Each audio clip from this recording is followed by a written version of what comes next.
MRI spectroscopy,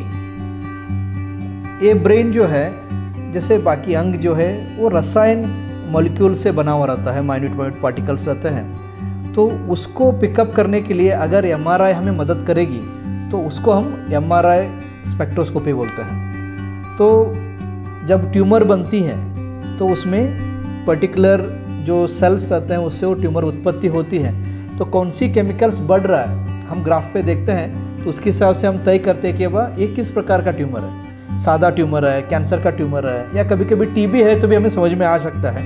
वैसे ही demyelination मतलब कभी कभी ब्रेन की नस की कोटिंग निकलती है, तो उसके लिए ऐसे ट्यूमर या गांठी जो हमारे आंख के सामने स्कैन में दिखता रहता है कि ये कुछ तो अंदर गांठी है और इसने वहाँ जगह पकड़ा है,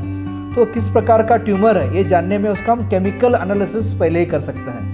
तो मोस्ट ऑफ द टाइम क्या होता है कि हम गांठी निकालते हैं, ट्यूमर्स निकालते हैं और उसको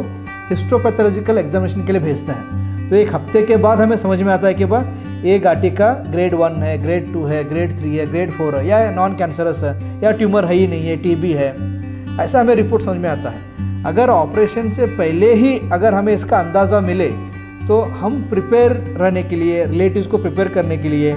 या ट्रीटमेंट प्रोटोकॉल में बदलने के लिए ये हमें MR स्पेक्ट्रोस्कोपी मदद करती है, जो पर्टिकुलरली उस पार्ट ऑफ द ट्यूमर या जो भी वहाँ गांठी जैसा दिख रहा है उसमें क्या केमिकल्स रहेंगे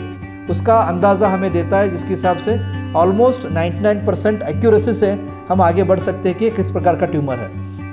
तो एक बहुत ही एडवांस टेक्नोलॉजी का ये अपने पास MRI अवेलेबल है, जहाँ ये स्पेक्ट्रोस्कोपी होती है, ट्यूमर के बारे में जान सकते हैं। तो ये बहुत ही एडवांस टेक्नोलॉजी का MRI मशीन अपने कनेरी मठ में सिद्धगिरी अस्पताल रिसर्च सेंटर में यहाँ स्वामी जी ने इसको अवेलेबल किया है। इसका सदुपयोग आप सब करें, क्योंकि ये बहुत ही हाई टेक्नोलॉजी का MRI मुंबई से बेंगलुरु तक चैरिटेबल बेसिस में पहली बार ऐसा एक मशीन आया है जिसका चार्जेस प्राइवेट से भी 40-50% कम है। तो advance technology at affordable price, ये स्वामी जी का इरादा था, उसका आप सदुपयोग करें।